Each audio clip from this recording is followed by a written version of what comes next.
იმდენად ჩქარა მოხდება ახლა წარმატება და დიფერენციაცია საზოგადოებებს შორის, რომ ჩვენ თუ რა თქმა უნდა არ აუწყოთ ფეხი, ჩვენ ძალიან ჩამოვჩებით. ყველა კვლევა ჩვენებს, რომ განათლების სფეროში გვიჭირს. დავფიქრეთ იმაზე, რომ ჩვენ ახალგაზრდა თავებებს გქონდეთ თანამედროვე ცოდნა, ჩვენ გქონდეს თანამედროვე ტექნოლოგიებს. ტექნოლოგიურ რევოლუციის დროში ვცხოვრობთ ახლა. ძალიან სწრაფში. საქართველოს უნივერსიტეტში მაგალითად ძალიან ძლიერი ცენტრი იქნება ბიოტექნოლოგიებში, ძალიან ძლიერი ცენტრი იქნება ელექტრონულ ინჟინერიაში, მათ შორის კიბერნეტიკული ორგანიზმი, რაც კინოებში გვინახავს და ასე შემდეგ, ეგ რეალობა შეიძლება დადგეს, როდესაც რობოტს ექნება ადამიანისები და ადამიანს შეიძლება ჰქონდეს რავი რობოტის ხელი. კი, ადამიანის კიბორგიზაცია. ჩვენ შეგვეძლება ჩვენ გენომში ისე ჩავიხედოთ, რომ გავიძლიეროთ თქვათ მუსიკალური ნიჭი ან რაღაც კოგნიტური შესაძლებლობები. მაინტერესებს რამდენი საინტერესოები შეიძლება ვიყოთ სხვაებისთვის გარეთ სამყაროსთვის. უნივერსიტეტის განვითარების შემდეგობი ეტაპი და სხვა უნივერსიტეტებისაც საქართველოში ეს უნდა იყოს, რომ ჩვენ ტექნოლოგიების გამყიდველი ექსპორტიორები უნდა გავხდეთ. და კონკურენტუნარიანია ქართველი სტუდენტი. აუცილებელია შიდა კონკურენცია იყოს იმისთვის, რომ ყველაფერში ხარისხი აიწიოს. ცხრილიცაა გამოქვეყნებული, რომ პროფესიები გაქრება. რა პროფესიები გაქრება. ნიშნავს, რომ დაკარგული და ხელიდან გაშვებული შესაძლებლობა. უზარმაზარი შესაძლებლობა გავუშვით ხელიდან. ამაზე არ ულა ბევრი. მაგრამ ეს პრაქტიკულად სახელმწიფო ხალატის ტოლფასი არის.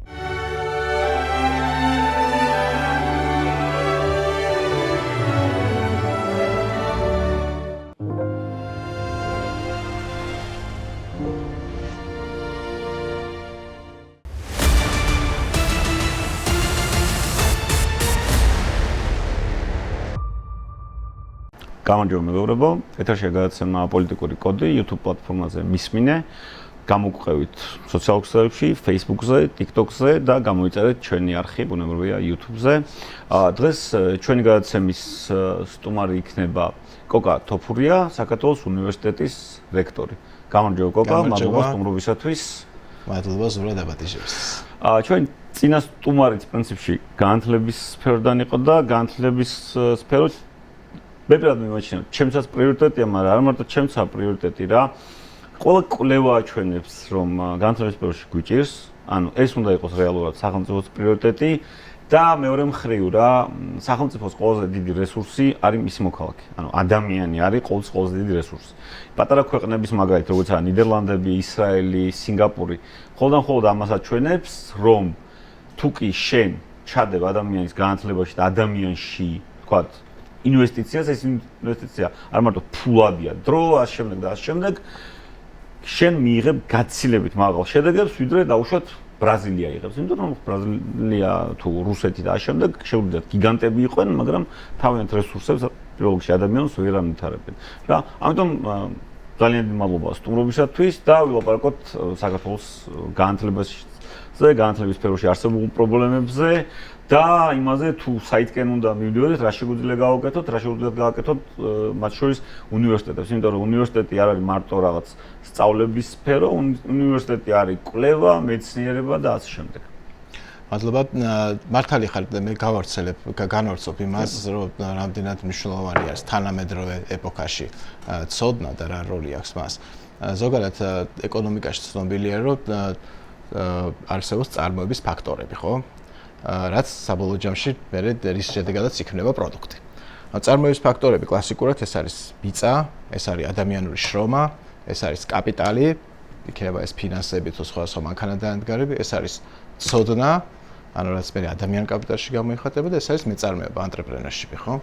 აი ამ ყველაფრიდან სხვა დროს, სხვა რამე იყო წარმმართველი, სხვა ფაქტორი იყო წარმმართველი, მაგრამ იყო დრო, როდესაც მიწა იყო მთავარი წარმოების ფაქტორი და პრაქტიკულად უგულებელ ყოფილი იყო ცოდნა და მეწარმეობა, იმიტომ რომ თავარი იყო ვის ჰქონდათ ბევრი მიწა, იმიტომ რომ თავარი პროდუქტი იქნებოდა მიწაზე, ხო?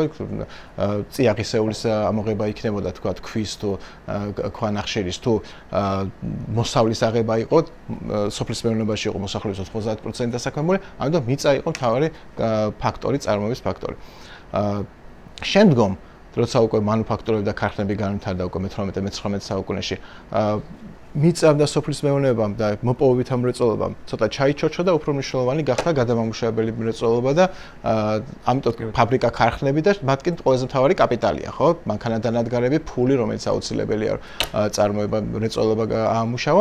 ამიტომ მაშინ კაპიტალი გახდა მთავარი ფაქტორი წარმოების და იმდენად მნიშვნელოვანი იყო კაპიტალი, რომ მთელ წყობასაც კაპიტალიზმი უწოდეს, ხო? კაპიტალზე დაფუძნებული წყობა, ასე ვთქვათ. ახლა გაცილებით უფრო მნიშვნელოვანი არის ცოდნა და ანტრეპრენერობა. ეხლა რო ავიღოთ მაგათ ვინ არის ტოპ ყველაზე მდიდარი ადამიანი მსოფლიოში. ესენი მიწაზე ნახდად არ მუშაობს. მიწაზე არ მუშაობს. ეს არ არიან მეფეები და არისტოკრატები, რომლებიც დიდ მიწებს ფლობდნენ, ხო? რომელიც ტრადიციულად ძველად იყო ყველაზე მდიდარი ხალხი. ესენი არ არიან არც გადამამუშავებელი მრეწველობის გიგანტები, ხო? ეს უფრო რაღაც წარსული საუკუნის ისინი არიან ყველაზე მდიდარი ხალხი. დღეს ყველაზე მდიდარი ხალხი ვინ არის? თქო, ელონ მასკი, მარკ ზუკერბერგი, ჯეფ ბეზოსი, ის რა ქვია, ბილ გეიტსი, თქო, ეს ადამიანები სულ ყველა არიან ადამიანები, რომელმაც რითი შექმნეს უზარმაზარი იმპერიები. ეს არის რაღაცა ცოდნით და ინოვაციით და ბეზოსი და ზუკერბერგი მაგალითად ხელშესახედებლად არ არც ქრენ. ხო, იმიტომ ეს არის ცოდნაზე დაფუძნებული ეკონომიკა. ანუ ჩვენ აგვაქვს ეხლა ჩვენ ცხოვრობთ სამყაროში, სადაც მთავარი ფაქტორი, წარმოების მთავარი განსაზღვრელი ფაქტორი, რასაც ეფუძნება ალბათ უმეტესი წილი ჩვენი ზოგადად წარმოების და ჩვენი წარმატების, ეს არის ცოდნა და ანტრეპრენერშიპი, ანუ მეწარმეობა. ანუ ეს სრულიად სხვა საჭიროებები დადგა ჩვენი საზოგადოების წინაშე. რა თქმა უნდა, ეს საზოგადოება, სადაც ყველაზე მეტი თანამედროვე ტექნოლოგიური და ასე შემდეგ ცოდნა აქვთ ადამიანებს და იქ, სადაც ყველაზე უფრო თავისუფალი არის ანტრეპრენერული ნიჭიერება, აი ეს საზოგადოებები იქნებიან ყველაზე წარმატებული. და იმდენად ჩქარა მოხდება ახლა წარმატება და დიფერენციაცია საზოგადოებებს შორის, რომ ჩვენ თუ რა თქმა უნდა არ აუწყოთ ფეხი, ჩვენ ძალიან ჩამოვჩებით. იყო პერიოდი, როდესაც მეტნაკლებად ყველა ერთნაირი იყო, ხო? რა ვიცი, თქვათ, შეიძლება უფრო განვითარებული ცივილიზაცია ყოფილიყო, თქვათ, რომის იმპერია, მაგრამ იგივე იარაღები ქონდა, მათ შორის ბრძოლის იარაღები, რაც უფრო ჩამორჩენილ გერმანულ ტომებს, ხო? მაგრამ მე-19 საუკუნეში, როცა უცებ ბრიტანეთი ძალიან წინ წავიდა, იმიტომ რომ კაპიტალიზმი დაინერგა ის, უცებ სრულიად სადადენ და მიწასავით გახდა, თქვა ბრიტანეთი და ინდოეთი, ხო? ამიტომ ბრიტანეთმა შეძლო ინდოეთი დაეპყრო, ეგრე ჩინეთი თვის ჰონკონგი წაერთმია და ასე შემდეგ, ხო? აი ახლაც იგივე პროცესები წავა, როცა თანამედროვე ტექნოლოგიები სწრაფად ვითარდება, რომ იგივე ხელოვნური იქნება ეს კვანტური კომპიუტერი იქნება თუ სხვა ტექნოლოგია, ბიოტექნოლოგია, იმდენად ტექნოლოგია ძალიან სწრაფში და ეს იმდენად თვალსაჩინო გახდება ცოტა ხანში, იმდენად დიდი განსხვავება იქნება სხვა საზოგადოებებს, რომლებიც დაეწევიან ამ პროცესზე, რომლებიც ვერ დაეწევიან, რომ მე იმედი მაქვს, რომ ჩვენ არ აღმოჩნდებით ის საზოგადოება, რომელიც ვერ დაეწევა. ნუ ჩვენ ყველაფერს ვაკეთებთ იმის, რომ არ აღმოჩნდეთ, მაგრამ რეალურად ჩვენ ამაზე უნდა დავფიქრდეთ. უნდა დავფიქრდეთ იმაზე, რომ ჩვენ ახალგაზრდა თაობებს გქონდეთ თანამედროვე ცოდნა, ჩვენ გქონდეს თანამედროვე ტექნოლოგიებზე წვდომა და ჩვენ გქონდეს შესაძლებლობა საქართველოში იყოს ის გარემო, სადაც შესაძლებელი იქნება, რომ თანამედროვე ტექნოლოგიების შექმნა დანერგო და ასე შემდეგ. მსოფლიოში ყველაზე დიდი კომპანია ხარ არის Nvidia, ხო, კაპიტალიზაციით 3 ტრილიონი თუ 4 ტრილიონი და 500 მილიონი ინვესტიციას დებენ სომხეთში, რა? რაც რავი ხარ, ნიშნავს რომ დაკარგული და ხელიდან გაშვებული შესაძლებლობა. უზარმაზარი შესაძლებლობა გავუშვით ხელი და საერთოდ ჩვენ რომ ესე შევხედოთ უფრო zoom-out-ი რომ გავაკეთოთ ტექნოლოგიებს უფრო ფართო შევხედოთ არის რამდენიმე მთავარი მიმართულება ჩვენ გამოსყოლთ ტექნოლოგიებს ვეძახით და თანამედროვე რაღაც განვითარებას მაგრამ ძირითადი რა მიმართულებები ეს არის ხელოვნური ინტელექტი რომელიც ძალიან სწრაფად ვითარდება ეს არის კვანტური გამოთვლები რომელიც კვანტური კომპიუტერია სუპერკომპიუტერები რომელიც ასევე სრულიად ახალი სივრცე არის და ახალი ველია კვლევების ეს არის სხვა თქვათ ისეთი ტექნოლოგიები როგორც არის ეს ცივი სინთეზი, ეს არის ბიოტექნოლოგიები, რომელიც კიდე ცალკე ვითარდება ძალიან სწრაფად და ყველაფერი ეს AI, ხელოვნური ინტელექტი, რაც არის პრაქტიკულად ახლა ხელოვნური ინტელექტის რევოლუციის ეპოქაში ცხოვრობთ, ხელოვნური ინტელექტი მიმართულებით ძალიან სერიოზული data ცენტრები იქნება მსოფლიოში, ამერიკაში მაგალითად იმისი რა ქვია ნახევარ ტრილიონიანი ორი ცენტრი იქნება data ცენტრი, ერთი არის Elon Musk-ის data ცენტრი და ერთი არის ხო და ისა OpenAI-ის და Google-ის თვალსაზრისით ის რა ქვია, ხო თანამშრომლობა არის და ამერიკის სახელმწიფოსთან ერთად და იქნება ძალიან დიდი data center. აი ესეთივე data center-ი თლა ასეთი დიდი არა როგორც ამერიკაში, 10 ჯერ უფრო პატარა თქვათ, მაგრამ ეხა იქნება სომხეთში. ანუ სომხეთს ექნება უზარმაზარი შესაძლებლობა მომავალში რომ განავითაროს ხელოვნური ინტელექტი. ხო წარმოიდგინეთ ამ ხელა ცენტრის ისაც NVIDIA-მ გააკეთა სომხეთში შექმნა, ეს არის აი დაახლოებით როგორ გითხრათ მაგალითად, რა ვიცი თქვათ მე-20 საუკუნის დასაწყისში თქვათ საქართველოში რა ეშენებია თქვათ რა ვიცი Mercedes-ის ქარხანა, ან Toyota-s ქარხანა და ხო ესეთი რა ესაც ექნებოდა ეფექტი საქართველოს ეკონომიკაზე, აი ესეთი უფრო მეტი, უფრო დიდი ეფექტი ექნებოდა. ეს ნიშნავს რომ უამრავი ახალგაზრდა დაინტერესდება და იმუშავებს, ექნება საშუალება რომ ტექნიკურად განვითარდეს. ეს ჩემი აზრით არის ის რაც ისო საქართველოს არ მიიღო ეს პროექტი და საქართველოსთან NVIDIA რომელიც საქართველოსთან დაიწყო და ჩვენო მთავრობამ პრაქტიკულად არ მისცა მას საშუალება და მე რა თქმა უნდა კონკურენცია დიდია და მალევე წაიღეს სომხეთში ეს პრაქტიკულად ჩემი აზრით შეუფასებელი ამაზე არ თქმულა ბევრი მაგრამ ეს პრაქტიკულად სახელმწიფო ხალხის ტოლფასი არის რომ აი ეს უზარმაზარი პროექტი 9 მილიარდიანი პროექტი საქართველოში data center-ის შექმნის შესახებ არ განხორციელდა საქართველოში და განხორციელდა სომხეთში. მე ძალიან გულშემატკივარი ვარ სომხეთის და ზოგადად იმაჩნია რომ იგივე ჩვენი ქვეყნის ეკონომიკური განვითარებისთვის, ჩვენი ქვეყნის დემოკრატიზაციისთვის ძალიან მნიშვნელოვანი ჩვენი მეზობლებიც ასევე დემოკრატიული განვითარებული ქვეყნები იყვნენ, როგორც თქვა ევროპაში მოხდა, ხო, ისე თქვა ევროპის, თქვა იგივე გერმანიის მეზობლად თუ საფრანგეთის მეზობლად ასევე განვითარებული ქვეყნები არის, რა თქმა უნდა, უწყობს ზოგადად ხელს ყველა ქვეყნის განვითარებას. მე რა თქმა უნდა ძალიან გამიხარდება თუ იგივე სომხეთი, აზერბაიჯანში იქნება, თურქეთში იქნება, რუსეთი ჩვენი ტერიტორიაც გამიხარდება და თუ ეს ქვეყნები განვითარდებიან როგორც ტექნოლოგიური, ისე დემოკრატიული თვალსაზრისით, მაგრამ ის რომ ეს ჩვენთან არ მოხდა, ეს ძალიან დასანერგ, ძალიან გულსატკენია. მაგრამ ზოგადად ეს არ ნიშნავს რომ რაღაცა ერთხელ და სამუდამოდ არ მოხდა და ვეღარაფერი ვეღარ განვითარდება ჩვენთან არა. ჩვენთან ძალიან ბევრი საინტერესო რაღაცები ვითარდება. ეხლა მაგალითად იგივე უნივერსიტეტებში ვითარდება, ეხლა ჩვენ საქართველოს უნივერსიტეტში მაგალითად ძალიან ძლიერი ცენტრი იქნება ბიოტექნოლოგიებში, ძალიან ძლიერი ცენტრი იქნება ელექტრონულ ინჟინერიაში, მათ შორის ვაპირებთ ამ კვანტური კომპიუტერის გამოთვლების მიმართულებით. ეს კვანტური გამოთვლები არის პრაქტიკულად ეხლა ისეთ დონეზეა, ისეთ საწყის ეტაპზეა, რომ ჯერ არ არის მოფიქრებული რაიმე ისეთი უნივერსალური, ყველაზე ეფექტური გზა. ანუ ის ეტაპია, როცა ვიღაცამ შეიძლება გარაჟში გააკეთოს, მიაგნოს რაღაცას, რასაც მე მთელი მსოფლიო აიტაცებს. ანუ ეს ამ ეტაპზე ვართ, აი პრაქტიკულად ცარიელია მინდორი და ყველა შეუძლია თავისი წვლილი შეიტანოს და ვიღაცა შეიძლება სრულიად არა ყველაზე მოწინავე მსოფლიო ცენტრი, არამედ მართლა ვიღაცა გარაჟში აღმოჩნდეს ყველაზე წარმატებული. ბიოტექნოლოგიები არის Silicon Valley. სულ ყველას ძირითადად წარმოუდგენია IT სტარტაპების ველად, ხო?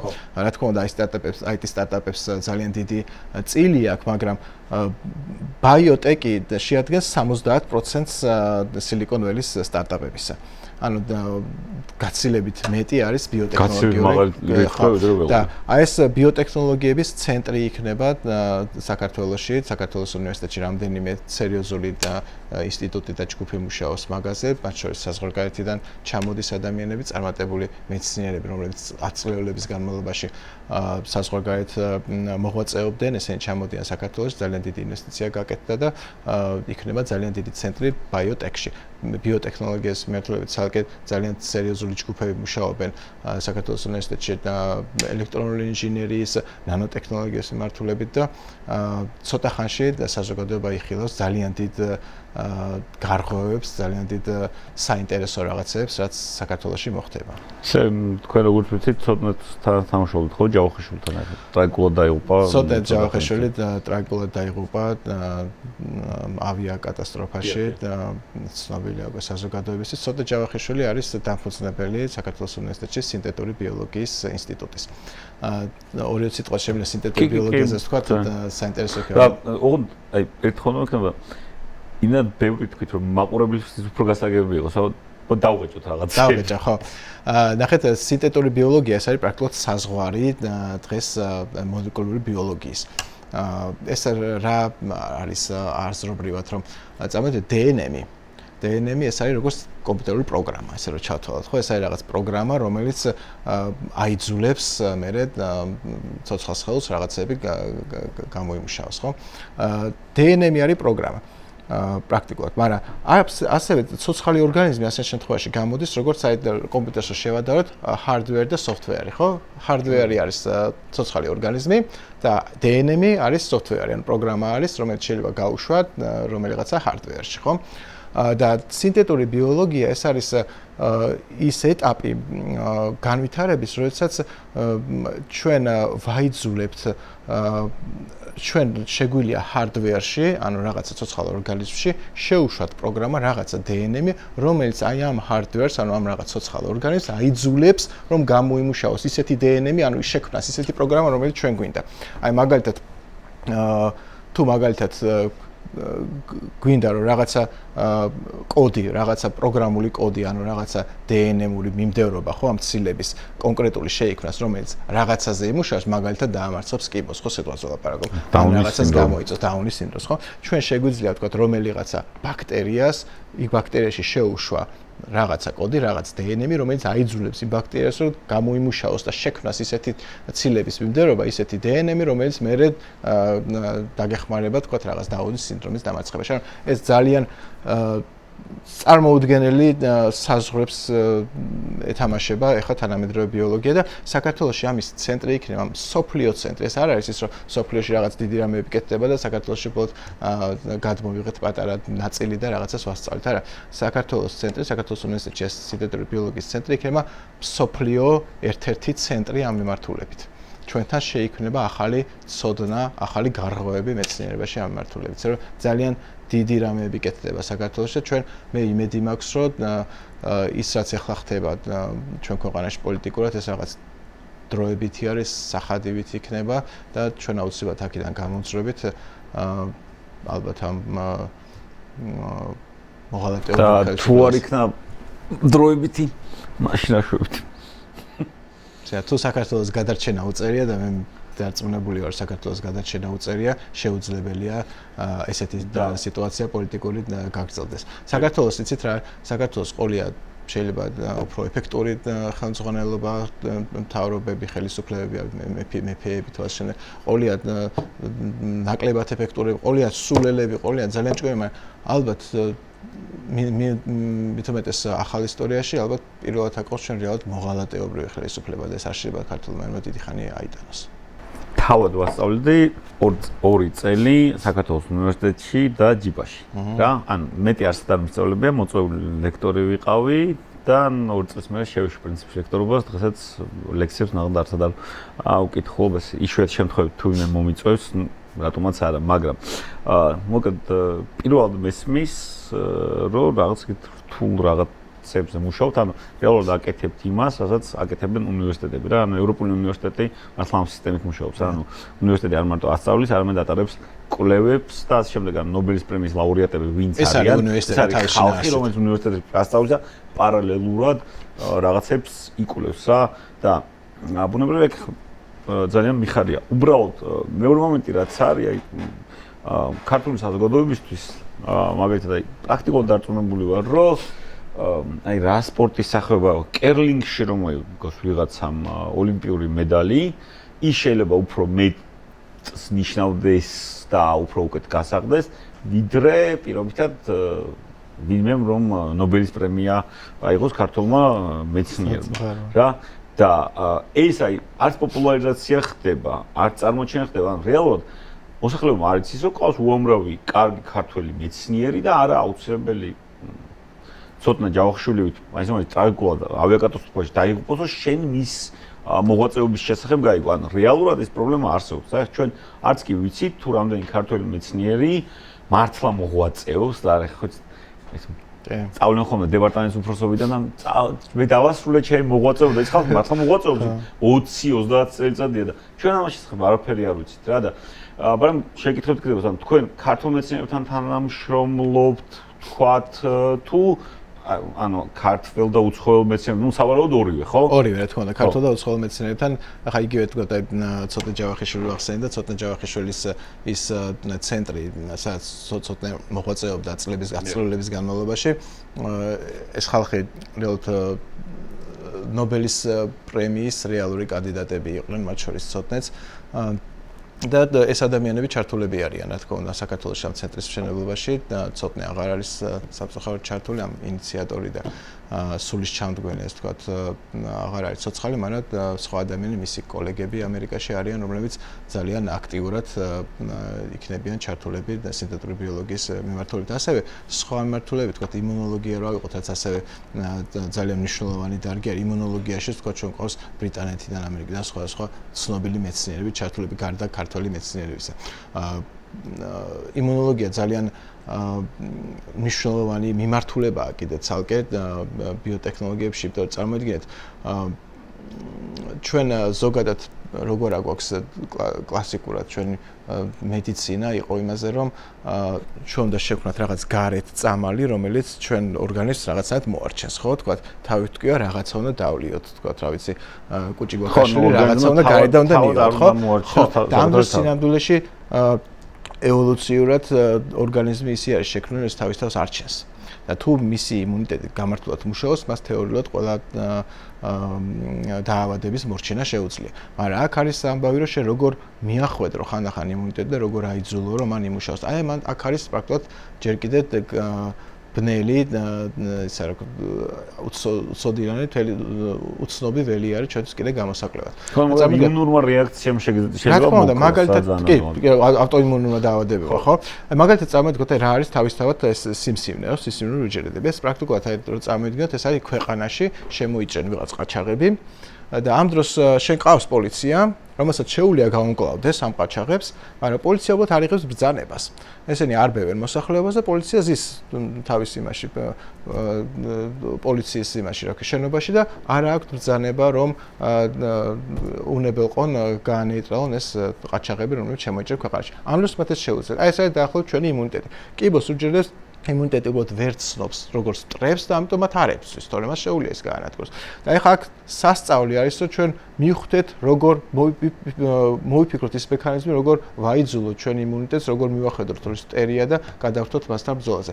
ასეთი არის უამრავი მიმართულებები, რაზეც იმუნოლოგია მუშაობს. მათ შორის, თქვა რა ვთქვათ, ეს ავტოიმუნური დაავადებები, რა არის, უცეს ზე რეაქციას ახდენს იმუნიტეტი, ხო, უფრო მეტად რეაგირებს ვიდრე საჭირო. თქვა რა ვიცი შემოიჭრა 5 ბანდიტი ქვეყანაში და ამ დროს მთელი არმია მიესია და მოსახლეობას შემოეხოცა მათთან ერთად, ხო? აი ამასაც გამოკლება ჭირდება, რომ რამდენად სტიმულირება გაუკეთე იმუნიტეტს.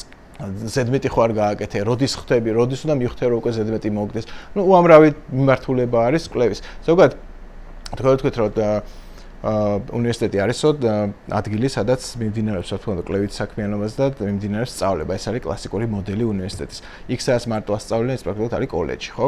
სხვა შეიძლება უნივერსიტეტი შეიძლება არსებობდეს კოლეჯი. აი მაგალითად უნივერსიტეტი შეიძლება იყოს სადაც კვლევაც მინდია სწავლებად, მაგრამ რაღაცა მიმართულებით მარტო ასწავლიდან. თქვა აი ბიზნესში მარტო ასწავლიდან და არ იკვლევდა, ხო? შეიძლება იყოს მაგალითად რაღაც თქვა რომ რაღაც დიდ უნივერსიტეტში შეიძლება იყოს კოლეჯი რაღაცის, ხო?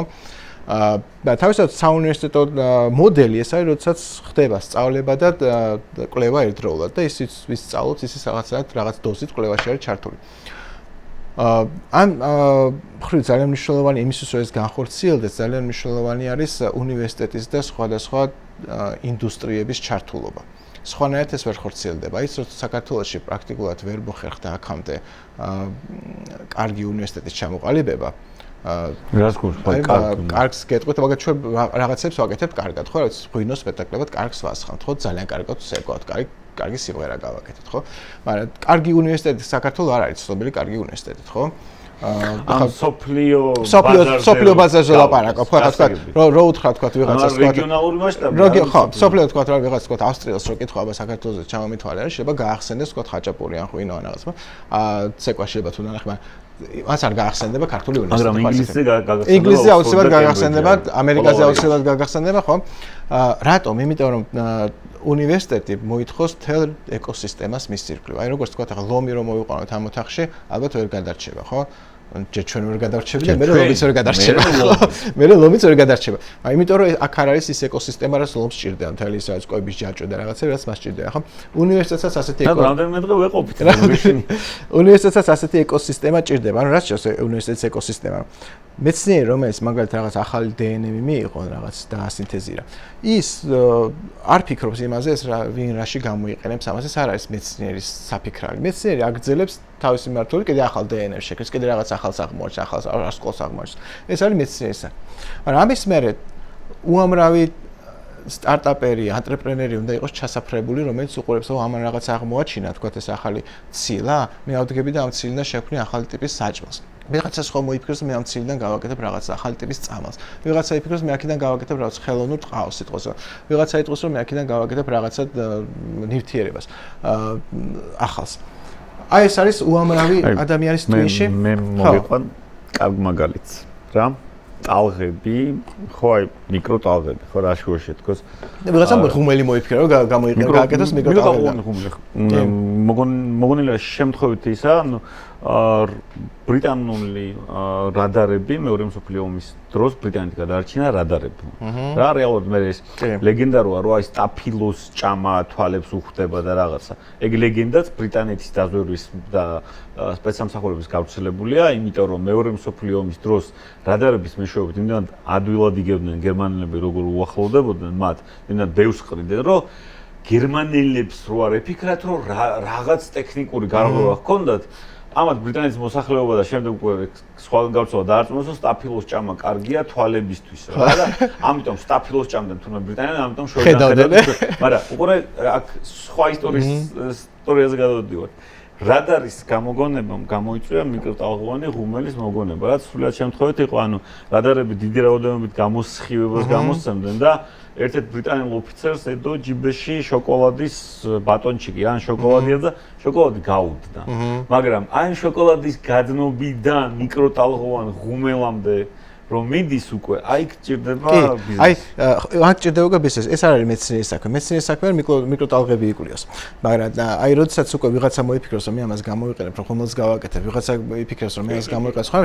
აი, აქ არის ეს არის მთელი უამრავი ადამიანის ანტრეპრენერული ფანტაზიები და უნარები, ხო? აი, ესეთი ხალხი არის საჭირო, აქ მოდიან სტარტაპები. აი, ამ სტარტაპები მერე ყიდულობენ ამ გამოკვლევას. ან იტყვიან, რომ იცი, შენ კაია რომ მიკროტალღებზე მუშაობ, მე რაღაცა იდეა მაქვს, თქვა ღუმელის გაკეთება. შეიძლება არც მითხრა რომ ღუმელს აკეთებ, მაგრამ აი მე მჭირდება რომ ესა და ეს კიდე დამატებით გამომიკვლიო. ესა და ეს ტექნოლოგიები კიდე დამიმუშაო. და ამაში მე შენ ფულს გადაგიხდი. ან შენგან ვიყიდი, შენ რაღაც გამოკვლევა გაქვს, მე შენ პატენტს ვიყიდი, რომ მე შენი ეს გამოკვლევა ჩემ წარმოებაში დავნერგო და გამოვიყენო. ხო და ამ პატენტისთვის მე შენ ფულს გიხდი. აი ეს არის როგორ მე სტარტაპები ქონიან უფრო ესეთ ხანგრძლივ ინდუსტრიებს და საბოლოო ჯამში მე მიდის მომხმარებლამდე, ხო? აი ეს არის მთელი ჯაჭვი, მთელი ეკოსისტემა, რომელიც აუცილებელია იმისთვის, რომ უნივერსიტეტში მიმდინარეობდეს კვლევითი საქმიანობა. სხვანაირად კვლევითი საქმიანობა არ იქნება სტაბილური. ხო, შეიძლება ერთხელ ვიღაცამ დააფინანსოს, ერთხელ რა ვიცი, სახელმწიფომ წინასაარჩევნოდ რამე დააფინანსოს, ან ვიღაცამ დიდარმა კაცმა რაღაცა შესწიროს, გამოიკვლიოს, მაგრამ თუ ჩვენ გვინდა რომ სტაბილურად მიმდინარეობდეს, ანუ ეს პროცესი იყოს სტაბილური, აუცილებელია იყოს სტარტაპების და ინდუსტრიის ჩართულობა რაღაცა უნივერსიტეტის საკუთარ თავს იჩენეს ამ. ეს არის მთელი ეს ეკოსისტემა საქართველოში არასდროს არ ყოფილა. საბჭოთა კავშირის ვერ იქნებოდა ცხადია, იმიტომ რომ დამოუკიდებელი სტარტაპერები არ არსებობდნენ. სრულიად სხვა ამოცანები ჰქონდა მაშინ უნივერსიტეტს, რომელიც საერთოდ სხვა ცენტრიდან მოდიოდა და სხვა ამოცანები ჰქონდა, თქვათ, ინდუსტრიას, რომელიც არ დაკავშირებული არ იყო უნივერსიტეტთან, არც ერთხელ თქვათ ალბათ იმას, რა ქვია, რუსთავის მეტალურგიულ ქარხანას არ მიუმართია თესეუსთვის რაღაცისთვის, ხო? ანუ სრულიად კავშირი არ არსებობდა ინდუსტრიასა და აკადემიას შორის. ამიტომაც საქართველოში არასდროს უარსებია ესეთნაირ ეკოსისტემას და ამიტომაც საქართველოში თანამედროვე ტიპის მაღალი დონის უნივერსიტეტი ვერ ჩამოყალიბდა. მაგრამ მიუხედავად იმისა, ჩვენ ეხაც არ აქვს ინდუსტრია იმ დონის, რომელსაც დაჭირდებოდა, თქვათ, ახალი კვლევები, ხო, ჩვენი ინდუსტრია არის რა დონის, რომ მაქსიმუმ საუკეთესო შემთხვევაში დასავლეთიდან უკვე არსებული, რასაც არ უნდა იკვლევდეთ, ეგ ქართული ინდუსტრიისთვის არ არის. ჩვენი ინდუსტრიის ზომები. კი, არ ჭირდება და თან იცი როგორ არის, ჩვენი ინდუსტრია ამ წუთას იცი დონეზე, რომ საუკეთესო შემთხვევაში ევროპიდან, ამერიკიდან უკვე არსებულ ტექნოლოგიას წამოიღებს და best practices თუ განახორციელებს, ეს იქნება უკვე კარგი და მისასალმებელი. მაგრამ სამაგეროდ ჩვენ ახლა რა გვაქვს, რა შესაძლებლობების ფანჯარა გაგვეხსნა, რომ სოფლიო გახდა გლობალური. და ის რომ შენ საქართველოში ხარ, მეცნიერი საქართველოს უნივერსიტეტში ან სადღაც რა ვიცი თუ იკლებს, თქვათ რა ვიცი თავისუფალ უნივერსიტეტში, ნებისმიერ მას აქვს წდომა სოფლიოზე. სოფლიო სტარტაპებთან და სოფლიო ინდუსტრიასთან, ხო? სოფლიოს ამ venture capital-თან და შემდგომ. აი გაიხსნა სოფლიო. თორე ჩვენ საქართველოს უნივერსიტეტი ვიყავით ერთ-ერთი პირველები, რომელმაც გავაკეთეთ განათლების ექსპორტი. ანუ ჩვენ როგორც ვთქვით, საუნივერსიტეტო საქმიანობა ეს არის კვლევა და განათლება, ხო? აი პირველი ეტაპი იყო, რომ ჩვენ განათლების ექსპორტი გავაკეთეთ, როდესაც მასიურად უცხოელი სტუდენტებმა დაიწყეს ქართული საგანათლებლო მომსახურების შესყიდვა. ეს არის განათლების ექსპორტი, ხო? როცა უცხოელი ყიდულობს ჩვენ სერვისს. 20,000-ზე მეტი მარტო ინდოელი სტუდენტია საქართველოში. საერთოდ 40,000-მდე არის უცხოელი სტუდენტი საქართველოში. და საქართველოს უნივერსიტეტი იყო ერთ-ერთი პირველი და ყველაზე დიდი რაოდენობა უცხოელი სტუდენტების ყავს და ეს ხანდახან იწვევს ხოლმე გარკვეულ იმას გაურკვევლობას, ბევრს გონი არის იმპორტია, ვინაიდან უცხოელები ჩამოდიან. ეს არ არის იმპორტი და ჩვენ მომსახურებას, ან ეს ექსპორტია სელში. ვინაიდან უცხოელი ყიდულობს ჩვენ ადგილობრივ მომსახურებას, აქ წარმოებულ საგანათლებლო მომსახურებას, ეს არის როგორც ახლა შეხედო ქვეყნისთვის მაგრამ ამათ ხო და დიდი პლუსია თქვენ ამან საშუალება მოგცა რომ ახლა გადავიდეთ მეორე ეტაპზე. მეორე ეტაპი ეს არის კვლევითი პროდუქტების ექსპორტი. ანუ ჩვენ უკვე პირველად ალბათ გავაკეთოთ, როდესაც საქართველოში იარსებებს სხვადასხვა ჯგუფები მეცნიერების, იქნება თანამედროვე კვლევა, ახალი ტექნოლოგიები შეიქმნება და ეს ახალი ტექნოლოგიები გაიყიდება იქ სადაც ამას პირველი ქართული უნიკორნი არა? უნიკორნები გვაქვს, ქართული უნიკორნები რამოდენიმე და რომელი რა ქვია სილიკონის ვერზე გაიყიდა. ეგ საინტერესოა მე ამსვენია. ყოფილა რამდენიმე შემთხვევა კარგი ეგზიტის სილიკონის ველზე, პულსარს ჰქონდა ცნობილი განხმაურებული არის ჰელიო, კიდე ეს AI კომპანია არის, რომელიც ძალიან წარმატებული ხელოვნური ინტელექტის კი ძალიან წარმატებულები მალე საქართველოს უნივერსიტეტიდანაც იქნება რამდენიმე ასეთი წარმატებული პროექტი მაგასაც გქონდებით. სხვა AI-სთან დაკავშირებით ძალიან ხშირად და სწორადაც AI-სთან დაკავშირებით ახსენებენ სამუშაო ადგილებს რა. აი შემიძლია რომ წაკითხოთ ცხრილიცაა გამოქვეყნებული რა პროფესიები გაქრება. რა პროფესიები გაქრება და როგორია ანუ გადაფარვა როგორია ანუ ხელოვნური ინტელექტი რამდენად ჩაანაცვლებს რაღაც პროფესიას. მაგალითად თარჯიმანი რა აქ არის interpreter and translator რა განსხვავება ქართულად ორივე თარჯიმანია. ნუ 0.98-ია რა ანუ ერთანაა პრაქტიკულად მისული თან ახლა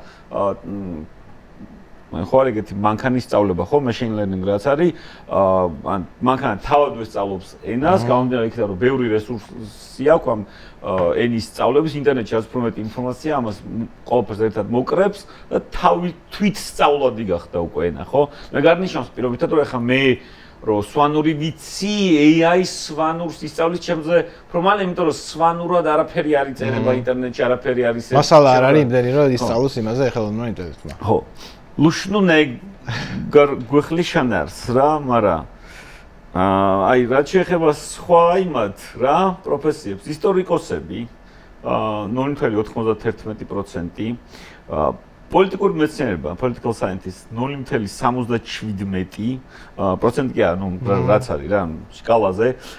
მათემატიკოსები 0.91.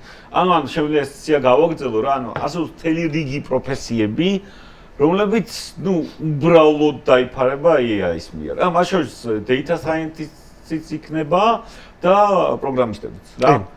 ყოველ შემთხვევაში საწყის დონეზე უკვე ეგ შეინიშნება ბევრგან და სხვა შორის ახლა საქართველოს ამ წალღას არ მოუღწევია, იმიტომ რომ მაინც არა ვართ იმდან განვითარებული, მაგრამ უცებ შეიძლება ისე მოაღწიოს რომ კომპანიები უკვე თავიანთ თანამშრომლობის შტატს ამცირებენ. კი, ეს სერიოზული გამოწვევა არის.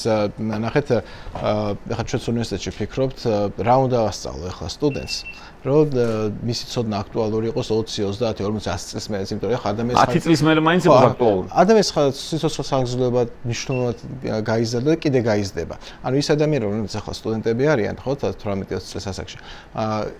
ალბათ დიდი ალბათობით ის თაობაა, რომელიც პრაქტიკულად მაგათი 95% 100 წელს გადააცილებს მნიშვნელობას. მედიცინის განვითარება და თან ეს არის როცა ისინი აქტიურები იქნებიან ძალიან დიდი ხანი. თქვა თუ თქვა 1 საუკუნის წინ ადამიანი თქვა 50-60 წლის მერე თუ ცოცხალი იყო, აქტიური აღარ იყო როგორც წესი. ეხლა ესე არის, ეხლა ადამიანი შეიძლება 100-120 წლის კიდე აქტიური იყოს. ესე მას უნდა კონდეს ისეთი ცოდნა და უნარები, რომ აი 100 წლის მერეც მასზე არ თქვა, რომ ამან რა იცის წინა საუკუნის კაცია, ხო? 100 წელს შევეშვათ. 10-20 წელი ავიღოთ. ეს ძალიან ამიტომ ნახეთ ეხლა ჩვენ უნდა ვიფიქროთ რაზე. თავისთავად ცოდნა ძალიან იზრდება. აი მაგალითად ვიღაცა მე-19 საუკუნის დასაწყისში ყოველ 100 წელიწადში ერთხელ ორმაგდებოდა საკაცობრიო ცოდნა. აი რაღაცა ხო ვიცით რომ თქვა რა ვიცი დედამიწა რგვალია, დედამიწა რა ვიცი მზემდე მანძილი ამდენია თქვა რა ვიცი გული აქ არის ხო რაღაცები ვიცით ხო კაცობრიობამ რაღაც ცოდნა დააგროვა ხო? აი ეს ცოდნა რაც კაცობრიობამ დააგროვა მე-19 საუკუნის დასაწყისისთვის სადაც 100 წელიწადში ერთხელ ორმაგდებოდა.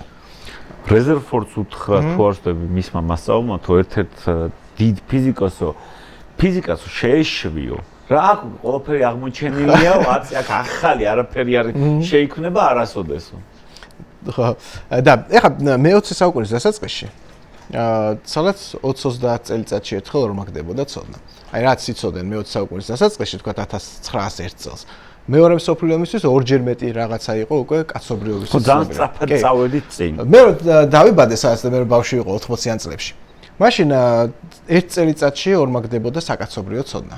ეხლა იცით რამდენი ხანში ორმაგდება საკაცობრიო ცოდნა? არ შეიძლება თვეშიც კი, იმიტომ რომ მასშტაბის. აი ეხლა ჩვენ ხო საუბრობთ და დასაძინებლად წავალთ ამ დროს უკვე გაორმაგებული იქნება საკაცობრიო 12 საათში ორმაგდება საკაცობრიო ცოდნა. მანდა ერთ-ერთი ყველაზე კაი ფაქტი რაც მაყურებლისას გასაგები იყოს ზოგადად კაცობრიობას დასჭირდა 1000 წლეულები იმის რომ დაფრენილი. რა? ან ძმები რაიტების ფრენამდე. არის 1000 წლეულები ცივილიზაციების რაღაც ასე ვთქვათ ომები და ნახევარი მილიონი რა რაც კაცობრიობა არსებობს ხო? და თვითმფრინავის პირველი გაფრენიდან რაკეტამდე ხო? რამდენიმე აწლეულია ხო? 10 წელია საახლო. 60-ში ხო ნუ საერთოდ ხო და ნახევარი საუკუნე რა. და 79 მთვარეზე და ეს არის ყველაზე კაი მაგალითი რა. შენ 12 საათში ნამდვილად არ ველოდი გავამაგრე. ეხლა წარმოგიდგენთ ეს რას ნიშნავს? ეს რაში ნახე როგორი კომიკური სიტუაცია ხდება. აი დღეს რო ადამიანი სტუდენტობას იწყებს და მაგალითად უნდა რომ ფიზიკოსი გახდეს, ხო სიტყვაზე ლაპარაკობ. თუ პირველ დღეს როცა მივიდა უნივერსიტეტში, დაუშვათ, მან იცოდა მთელი ფიზიკის სიტყვაზე ლაპარაკობ, თქვათ 1%. როცა ის დაამთავრებს სწავლას, მას ბეროთ რო ნაკლები პროცენტი ეცოდეთ, რომ ის ფიზიკა ბეროთ რო სწრაფად ვითარდება, ვიდრე ეს სწავლას, ხო? ანუ გამოდის რომ შე ვერასოდეს, არათუ ვერ დაეწევი, არამედ პროცენტულად რო ნაკლები გეცოდინება, ვიდრე იმ დარგში ცოდნა შეიქმნა. ეს რო დაუფიქრდე, როგორი საინტერესო რაღაცა, რომ უნივერსიტეტს რო დაიწყებ უნივერსიტეტში სწავლა, უფრო ნაკლები გეცოდინება შენ დარგში პროცენტულად, ვიდრე რო დაამთავრებ.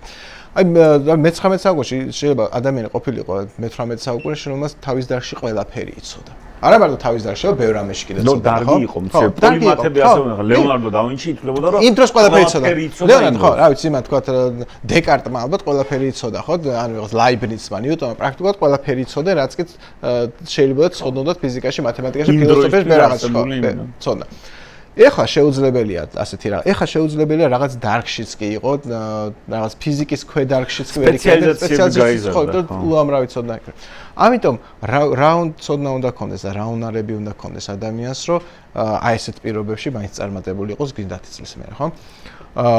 აქ ალბათ ყველაზე მნიშვნელოვანი არის, რომ თუ ოდესღაც იყვნენ ესეთი თითქმის ყველაფრის ცოდნები, როგორც თქვა იყო ლაიბნიცი, ხო, ფილოსოფიაც იცოდა იქ რაღაცა, იმასაც მსჯელობდა, რომ რა ქვია, როგორი არის საუკეთესო სამყარო, საუკეთესო და კეთილი ღმერთის მიერ შექმნილი და ამავე დროს იმას რა ქვია, კალკულუსაც განვითარებდა და რაშიც ნიუტონთან ქონდა მე ვინ შექმნა კალკულუსი ამაზე დააობდნენ ინტეგრალური აღრიცხვა ვინ შექმნა.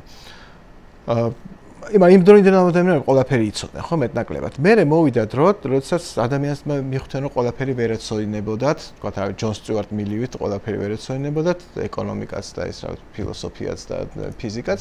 ამიტომ ადამიანები გახდნენ, რა, ვიღაცა ფიზიკოსი გახდა, ვიღაცა მარტო ქიმიკოსი გახდა, ვიღაცა მარტო ბიოლოგი გახდა, ვიღაცა მარტო ეკონომისტი გახდა, ხო? ფიზიკოსი გახდა, ასტროფიზიკოსი. ხო, ასტროლოგი ვიღაცა კონკრეტ ხო, ესეც გაიყო. ეხლა მივედით უკვე ისეთ სიტუაციაში, რომ პრაქტიკულად ვერც პატარა ვიწრო დარგის ყველაფრის ცოდნა ვეღარ იქნება. და ამიტომ ეხა ისევ მოვიდა ეპოქა, როცა ისევ zoom out-ი უნდა გააკეთო და ისევ ალბათ უნდა იცოდე საფუძვლები ყველაფრის. აი ხო ესე თქვით რომ მათემატიკა კოსები 98 ისა ხო აღარ იარსებია ხო 11-ია გადაფარვა რა. ეს სულაც არ ნიშნავს ეს ჩვენ არ უნდა გავიგოთ ისე რომ მათემატიკის ცოდნა აღარ დაჭირდებათ მომავალში. არა, მათემატიკის ცოდნა ისევ დაგჭირდება.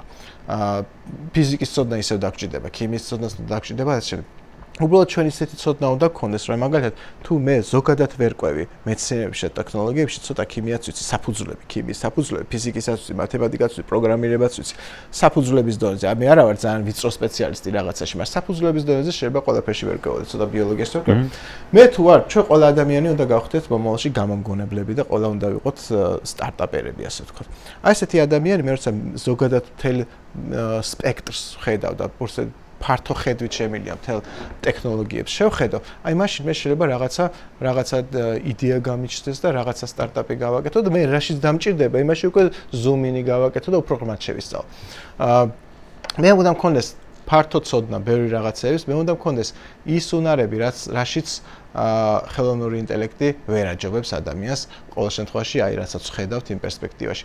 ადამიანობაში ვერ აჯობებს ხელოვნური ინტელექტი ადამიანს, ხო? ხო, მაგრამ რაღაც ეტაპზე ალბათ უკვე ადამიანი უფრო იქნება, ანუ რაღაცა კიბერნეტიკული ორგანიზმი, რაც კინოებში გვინახავს და ასე შემდეგ, ეგ რეალობა შეიძლება დადგეს, როდესაც რობოტს ექნება ადამიანისებები და ადამიანს შეიძლება ჰქონდეს რავი რობოტის ხელი. კი, ადამიანის კიბორგიზაცია, ხო? პროტეზების კიბორგიზაციაც რა ჰარარის აქვს საპიენსში, ხო? და რამდენიმე მიმართულება აღწერილი და სულ ყველა ეს განხორციელდება ადრე თუ გვიან. ერთი მიმართულება ეს ადამიანის კიბორგიზაცია, ხო? როდესაც შეიძლება ადამიანს, რა ვიცი, მესამე ხელი ქონდეს ან რაღაცა ხო? მაგრამ ჩვენც ხავს თქვა ეგეთი არ მარტო ვეტერანები და უბედური შემთხვევის შედეგად შეიძლება დარჩე ხელის, ფეხის ხელები. ადამიანი კიბორგი ხარ პრაქტიკულად სათვალე გიკეთია, ხო? ანუ შენ თვალის იმას იუმჯობესებ. კი ბატონო, მაგით იუმჯობესებ, მაგრამ ამაზე ადამიანს ხელი აქვს მოჭრილი მთლიანად და აკონტროლებს. ხო? ანუ ბევრად რომ მაღალ დონეზე შეიძლება მიაღწიოს, ამან სხვა მიმართულება არის შენ საკუთარი გენეტიკას შეცვლი. აი ესეც არ არის ძალიან შორეული, როდესაც ჩვენ შეგვეძლება ჩვენ გენომში ისე ჩავიხედოთ, რომ მაგათ გავიძლიეროთ, თქვა მუსიკალური ნიჭი ან რაღაც კოგნიტური შესაძლებლობები. ეს სრულიად კიდე სხვა მიმართულება არის. სხვა მიმართულება არის კიდე რომ უბრალოდ ტვინების დაკავშირება, ისე როგორც გენეტიკა, ხო? და წარმოიდგინე, ეს ყველაფერი სინამდვილეში ისეთი რაღაცაა, რომ პრაქტიკულად მე კითხვა იცი როგორ იჩნდება, რომ აი ის ვიღაცა ვინც სხვა კოგნიტური შესაძლებლობები ექნება და ტვინები დაკავშირებული ექნება და კიბორგიზაცია შეიძლება მეხუთე ხელი ქონდეს და რაღაცა ისიც ადამიანი იქნება და იმისთვის ჩვენ რა ვიქნებით. ის ალბათ ის ჩვენ ისევე შემოგვხედავს, როგორც ჩვენ უყურებთ ახლა თქვა იმას ორანგუტანს, ხო? რომელიც ჩვენი ოდესღაც წინაპარი იყო, ხო, საერთოდ, მაგრამ ადამიანი ხო ეს ჩვენი კოგნიტური იმით განსხვავდებით და თუ ადამიანზე ბევრად უფრო კოგნიტური არსება შეიქმნა ადამიანის ჩარევით საკუთარ გენში. პრაქტიკულად ჩვენ გამოიცნო რაღაცა სხვა მომავალში სხვა სახეობაზე იქნება ლაპარაკი და ის იქნება თუ არა საპიენსი, ჰომო საპიენს საპიენსი ეს ცალკე კითხვა არის, მაგრამ მოდი აი ეს რო გვერდზე გადავდოთ ეს ჰარარისეული მომავალი, ხო? რომ ჩავთვალოთ და დავუშვათ ჩვენ ცხოვრებაში ეს არ გვემუქრება. ჰარარი როგორც ამბობს, ჩვენ ვართ ბოლო თაობები ჰომო საპიენსის პრაქტიკულად, მაგრამ ჩავთვალოთ რომ ჩვენ და ჩვენი შვილების იმაში თქვა არ მოხდება ასეთი დიდი განსხვავება, ხო? თუ ჩავთვლით რომ ისევ ადამიანები ვიქნებით, თქვა რა ვიცი 100 წლის მერე და ისევ ჩვენნაირი კოგნიტური მეტნაკლებად შესაძლებლობის მქონე ადამიანები ვიქნებით, მაშინ უნდა თქვათ რომ და ხელოვნური ინტელექტი არსებობს, ხელოვნური ინტელექტი ჩვენ ადამიანობას ვერ წაგართვებს, ხო? ანუ ადამიანი რა არის ადამიანობა? ნუ გარდა ეს არის გრძნობები. ის რაც არ გააჩნია ხელოვნურ ინტელექტს. ადამიანი განსხვავდება ხელოვნურ ინტელექტს, კოგნიტურად შეიძლება ის ჩვენ გჯობდეს, მაგრამ გრძნობები არ აქვს იმას. და ეს გრძნობები არის ის რაც მაგალითად ქმნის ხელოვნებას, ეს არის კრეატივიზმი, რაც იწვევს კრეატივიზმს, ყველაფერი როგორც სიყვარულია მშობელი ოცნებისა, ხო? ანუ მე ოცნება როგორ არის ბიძია ბაბუა რო ამბობს გრძელ ტექსტს. აი ეს სიყვარული და ეს გრძნობები არის ის რაც გვიბიძგებს რაღაც კრეატიულობისას გეკენისაც ხელოვნებას ქმნის მაგალითად, ხო? ხელოვნება შეუძლებელია შექმნას ხელოვნურმა ინტელექტმა. შეიძლება ხელოვნურმა ინტელექტმა დახატოს ძალიან კარგად, თქვათ, პიკასოს სტილში. ან რა ვიცი, რენუარი ისე კარგად დახატოს, რომ რენუარი ვერ ხატავდეს ისე. მაგრამ მას შეუძლია რენუარი გაიმეოროს და პიკასო გაიმეოროს, მაგრამ ის ვერ მოიფიქრებს უცებ, რომ თქვათ, რა ვიცი, სრულიად ახალი რაღაცა გააკეთოს, როგორც თქვათ, რა ვიცი, შავი კვადრატი და ხო, ამას ხომ მოფიქრება უნდა, ხო? რატომღაც უცებ დახატოს შავი კვადრატი, თუმცა ეს შეიძლება იყოს ხელოვნება. აი ამას ვეღარ მოიფიქრებს ხელოვნური ინტელექტი, რომ ხელოვნება თავისთავად არის ადამიანის სულის გამოსახულება. კრეატიულობის უნარი არა. კრეატიულობის უნარი არა აქვს და კრეატიულობა თავისთავად მით უმეტეს თუ მანდამენტ ძალიან ესეთ მუსიკაში თემაში წავედით და თუ უფრო თქვა კრეატიულობა ყველაფერში ხო ვიღაცა მიკრო ტალღური ღუმელი რო გამოიგონა ესეც კრეატიულობა იყო გამომგონებლობა ხო აი ესეთი ტიპის გამომგონებლობა ეს სიამოვნებაში არ არის ნიჭიერების საკითხი ეს არის უბრალოდ გარკვეული ტიპის აზროვნების საკითხი რაც გამომუშავებადია დასწავლადია ეს არის რაღაც აზროვნების ალგორითმი როგორ უნდა იაზროვნო რაღაცა როგორ უნდა დაალაგო შენი აზროვნება რაღაც კუთხით რომ მიხვიდე რაღაც გამოგონებამდე და ეს არის ალგორითმული პროცესი ამის მერე ამას აკეთებს ტვინი ამას აკეთებ ამაზე ფიქრობ საბოლოო ჯამში აუცილებლად მიდიხარ გამოგონებამდე და ეს დასწავლადია ეს უნდა ადამიანებმა გავიმჯობეს რა თქმა უნდა ჩვენ უნდა ჩვენი სასწავლო პროგრამები უნდა იყოს ორიენტირებული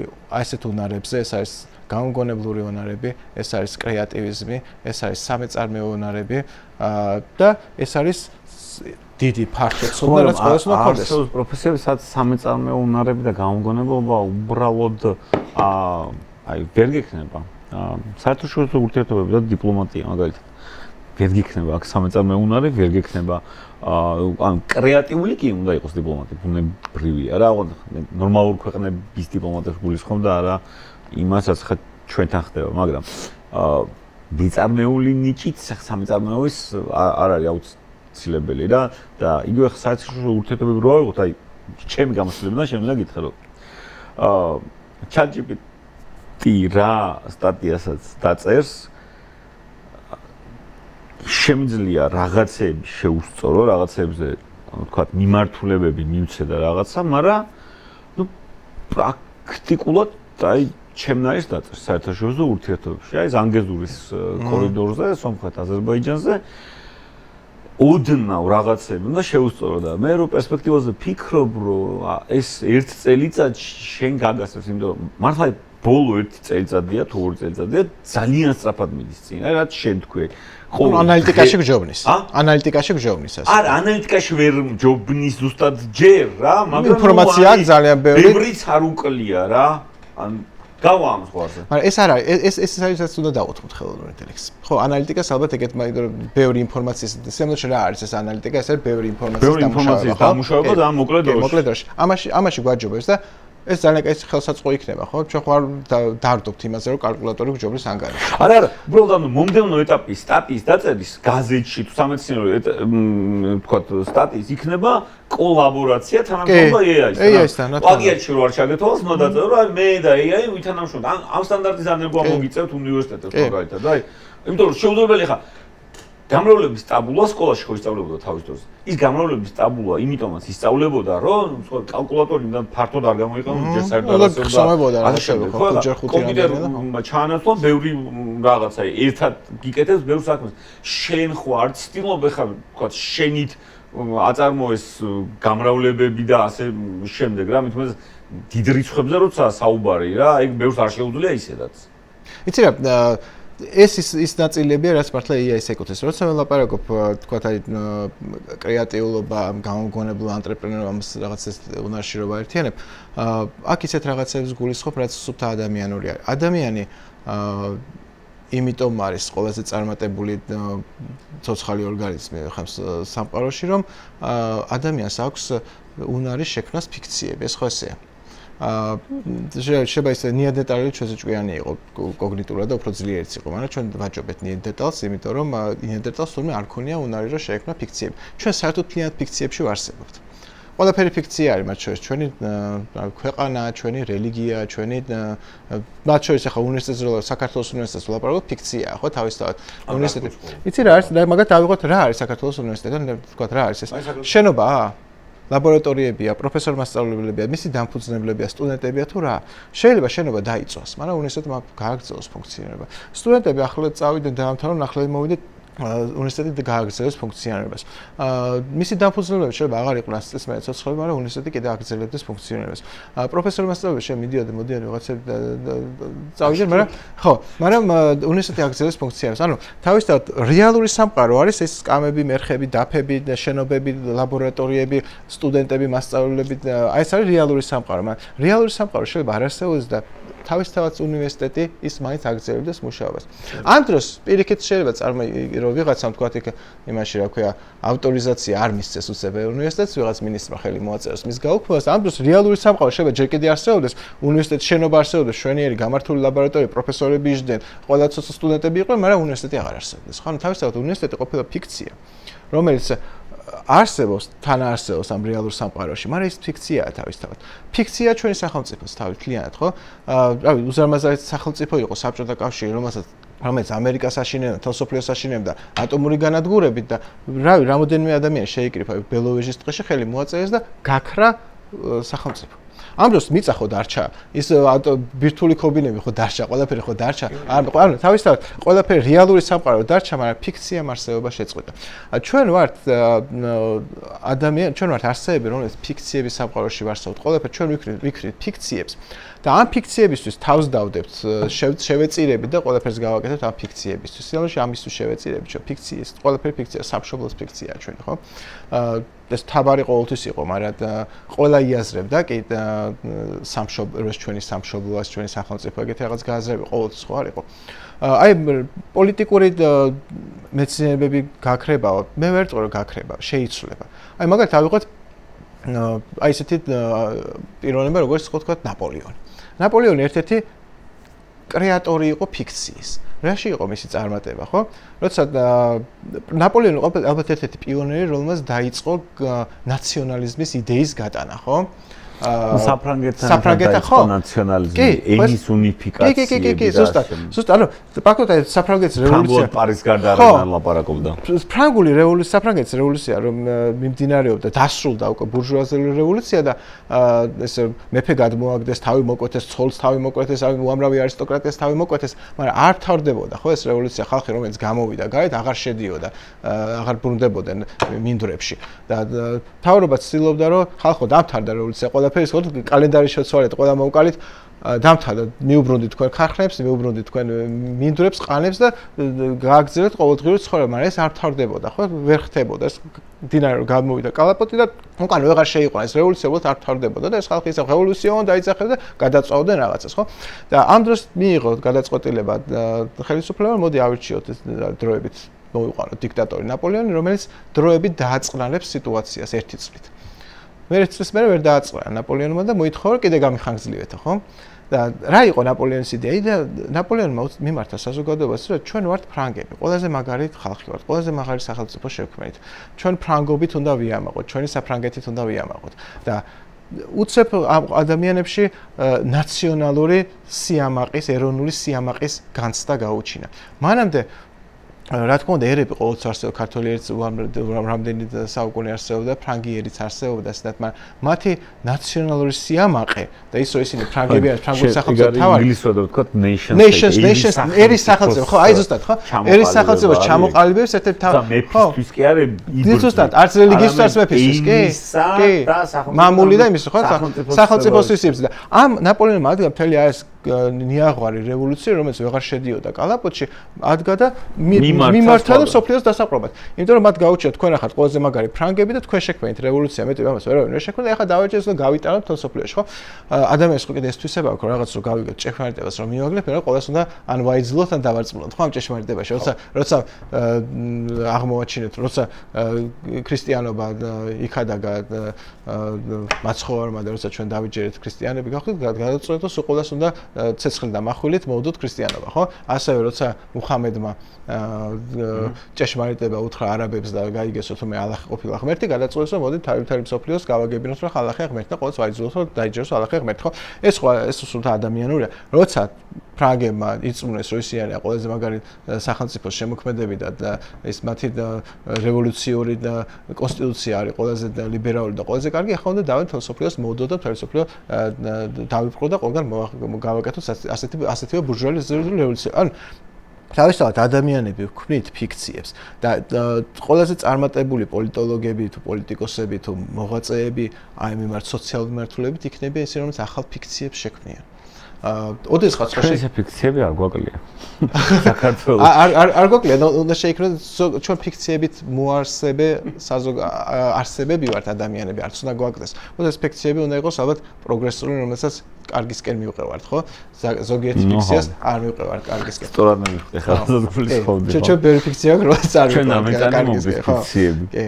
ისე რომ მე არ ფიქრობ რომ განადგურდება რაღაცეები, ანუ რაღაცეები სახეს შეიცვლის, სრულიად სხვა სამყაროში ვიცხოვეთ, შეიძლება ბევრად უფრო საინტერესო სამყაროში. ეგ უეჭველი. აი საქართველოში რა ხდება ამ მიმართულებით რა? აი საუნივერსიტეტო ცხოვრებაში, ანუ მე დაგაბალავ როგორც ყველა იცნობ სიტუაციას, მაგრამ ძალიან ღრმად ჩახედული არა ვარ. ანუ დავუშვათ თქვენთან AI-ის მიმართულებით, ანუ სად ვართ და ზოგადად საუნივერსიტეტო ცხოვრება სად არის, თორე სახელმწიფო სად არის ეს ვიცი. რა არსებობს რაღაც უნივერსიტეტები, ვიცი რომ ზოგი მეტად პრესტიჟულია, ზოგი ნაკლებად, მაგრამ შიგნით რა ხდება, кайხანია მე პირადად უშუალო შეხება არ მქონდა. მე ერთ რამეს ვიტყვი და მგონი და მაყურებელსაც გაუხარდება რომ საუნივერსიტეტო საზოგადოება ბევრად უფრო წინ არის, ვიდრე ჩვენი ქვეყანა არის ამ წუთას. ყოველთვის ზოგიერთ უნივერსიტეტში შემიძლია ეს ნამდვილად თქვა. საქართველოს უნივერსიტეტში სერიოზული კვლევები გვაქვს იგივე ხელოვნური ინტელექტთან დაკავშირებით, ასევე ვქმნით ამ კვანტური გამოთვლების მიმართულებით კვლევით ჯგუფებს. ხელოვნურ ინტელექტში სასწავლო პროგრამაც აგვაქვს და მეტიც ჩვენთან შექმნილი ხელოვნური ინტელექტი უკვე სტუდენტებს რჩევებს აძლევს სხვა მიმართულებით. აი მაგალითად ჩვენ ონლაინ პლატფორმაზე თუ სტუდენტები შემოდიან, როგორც წესი ხო, სხვა რაღაც საკეთებენ, თქვა, საგნებს ირჩევენ, ათას რამეს აკეთებენ, ნიშნებს ნახულობენ. მათ შეუძლიათ მიმართონ იქ ჩაშენებულ ხელოვნურ ინტელექტს და ხელოვნურ ინტელექტმა იგივე საუნივერსიტეტო დებულებები, რაც უამრავია და სტუდენტმა შეიძლება დაეზაროს ამდენი საკითხვა. ხო, და აუცილებლად ყველას დაეზარება და ალბათ არც არ არსებობს ისე სტუდენტი, რომელიც ყველაფერს ამას წაიკითხვა და ეხლა შეუძლია რომ ხელოვნურ ინტელექტს კითხოს ხელოვნურმა ინტელექტმა გასცეს კომპიუტერული ბაზა. დიახ, ჩვენივე გაკეთებულია, კი. და ეს თავისთავად ის რომ უკვე საქართველოში შეგვიძლია ხელოვნური ინტელექტის შექმნა, ეს არ არის ChatGPT.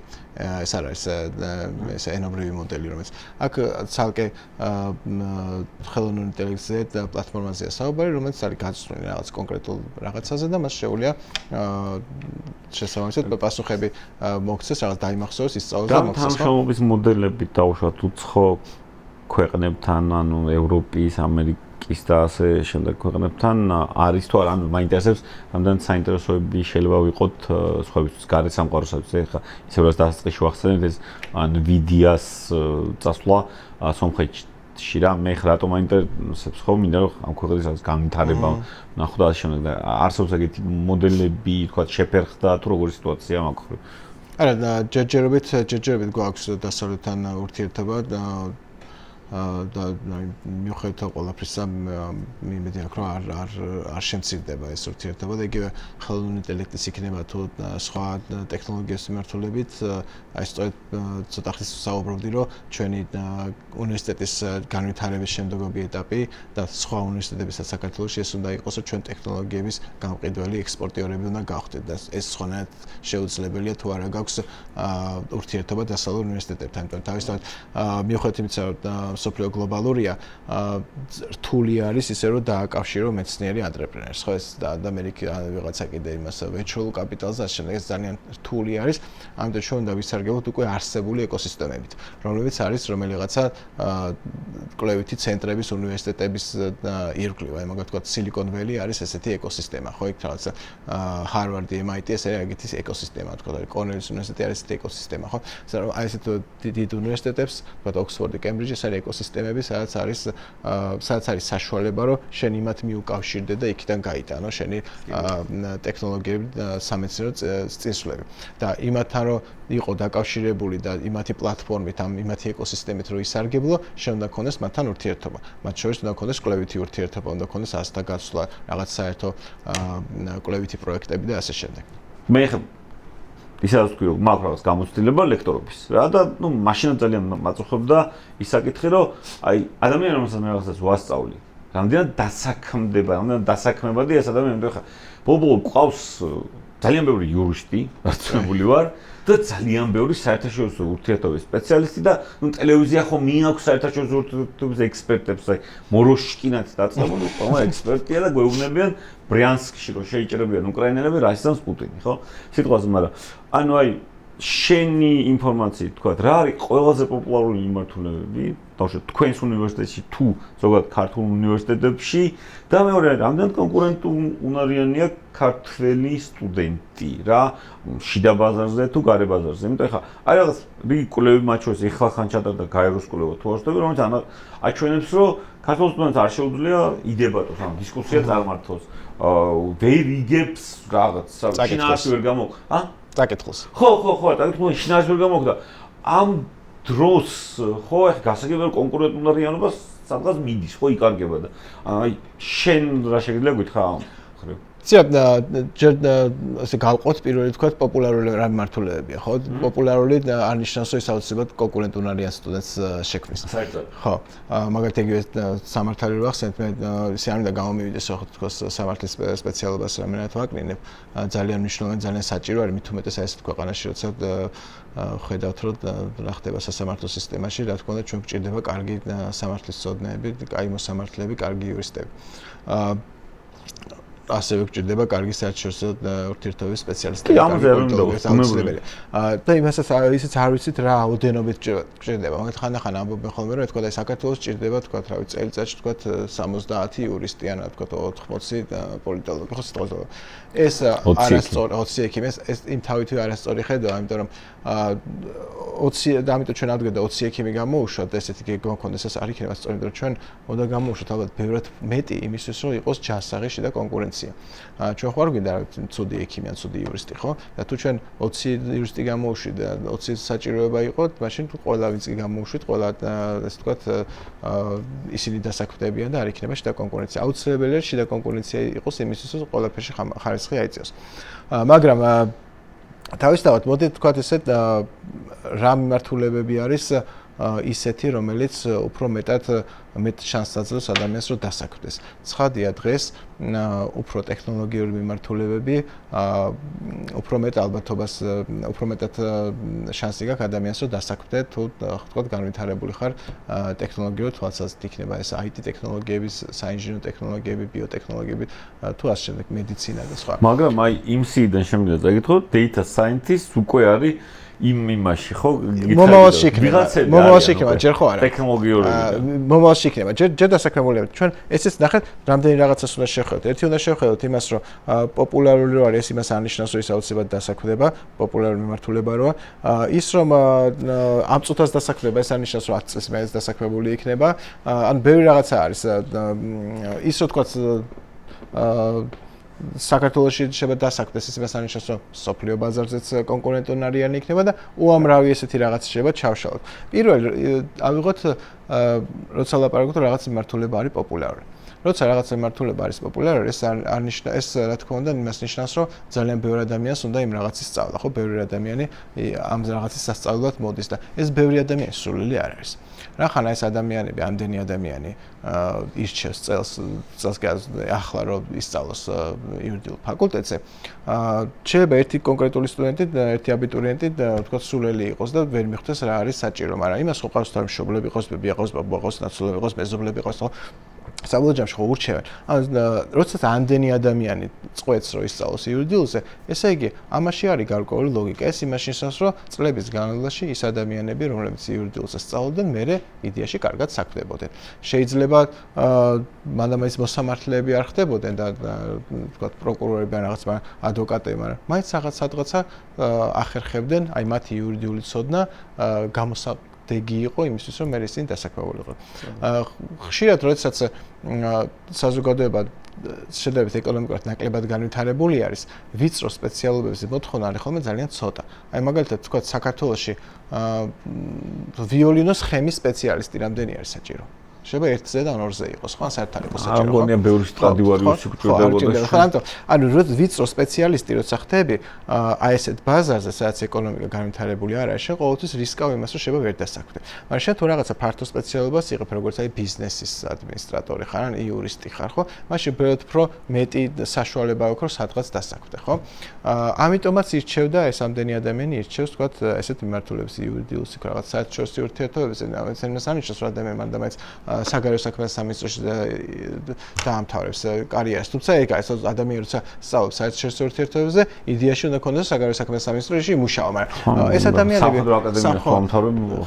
სამხედრო იყო, ხო, მაგრამ ეს ადამიანები ასე არ უყურებს ფიქრობს, ისე საერთაშორისო ურთიერთობები ესეთი რაღაცაა, რომ ზოგადად ფართო განათლებას მაძლევს, ზოგადად სოციალურ მეცნიერებებში ეს განათლებული ტიპი ხდები და რაღაცა ვიქნები რა, სადღაცა ავიჩება მე PR-ში ვიმუშაო, სადაც ტელევიზიაში ვიმუშაო, სადაც უამრავ ადგილას შეიძლება ვიმუშაო სხვაგან და არა მანდამაინც ჩემი სპეციალობა, უშუალო სპეციალობა.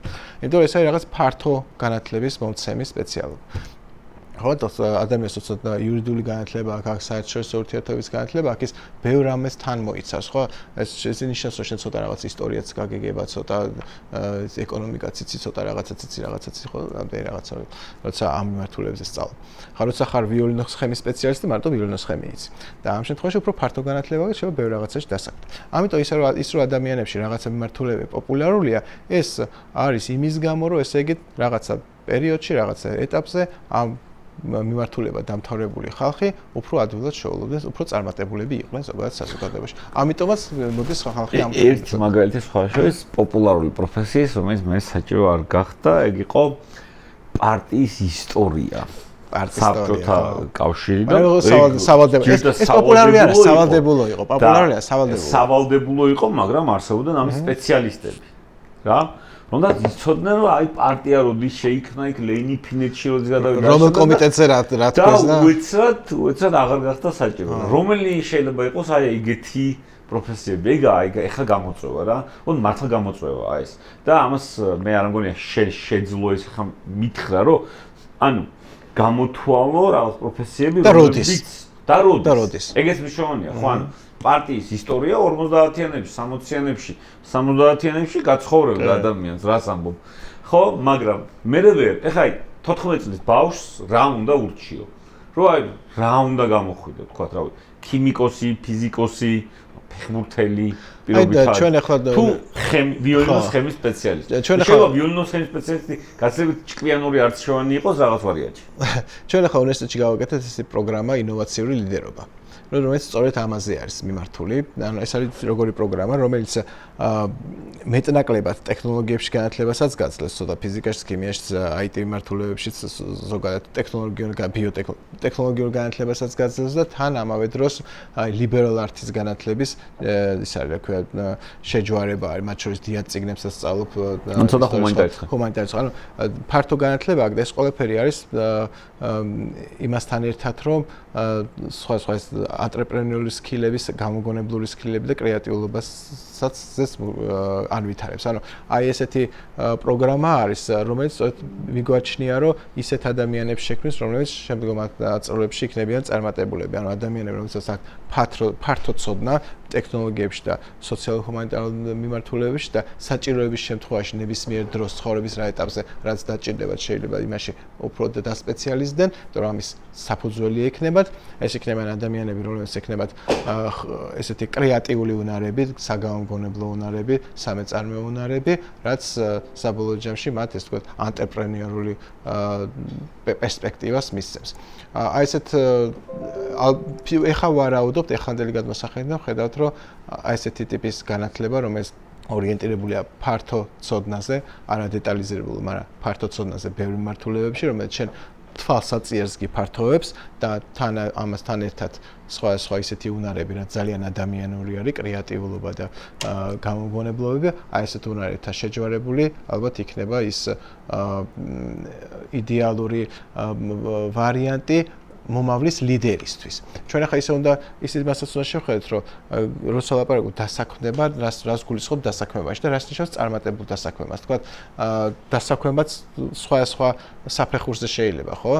შეიძლება იყოს რაღაცის ლიდერი, თქვა უფრო ხელმძღვანელობაში, შეიძლება იყოს COVID დასაქმება, კიდევ უფრო COVID შეიძლება ჯარისკაცი, ორივე სამხედროა, მაგრამ ხო და ორივე წარმატებულია, ხო? თქვა რა ვიცი, თუ ადამიანს ჯარისკაცობა გინდა და ჯარისკაცი გახდი წარმატებული ხარ, თუ გენერალობა გინდა და გენერალი გახდი წარმატებული ხარ, ხო?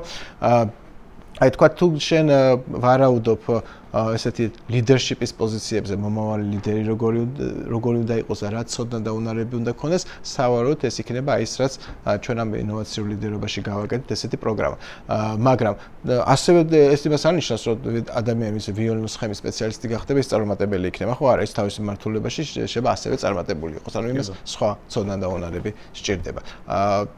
ხო, სხვა სპეციალობები ალბათ იქნება ისევ, რომელიც სხვა ცოდნებს და ხელოსნობას მოითხოვს ადამიანებისგან, ამბობენ ისეთნაირად, რომ თუ გინდა 100% დასაქმებული იყო მომავალში, გახდე ისა, რა ქვია, სანტექნიკოსი ან კაფელის გამკროლი, ანუ ესეთი ტექნოლოგიები ალბათ კიდე დიდი ხანი იქნება ადამიანის გასაკეთებელი. blue collar სამუშაოები, რომ ისა პროფესიები, რომლებიც ძალიან დიდი პრობლემა უკვე არის მაგალითად შეერთებულ შტატებში უფრო ვერ მონახავ სანტექნიკოს ან ელექტრიკოს და უფრო მონახავ შეიძლება data scientist ან პროგრამის ანუ ესეთი პროფესიებზე ალბათ კიდე რაღაცა ხანი იქნება ნამდვილად მოთხოვნა. ეხლა როგორც ხედავთ, ხო, ტექნოლოგია თუ მომავალში რობოტებმა არ ჩაგვანაცვლოს, ეხლა კაფელის გამკროლი ნამდვილად საჭირო არის. და ალბათ კიდე 10 წელი ასე ჩანს, რომ საჭირო იქნება.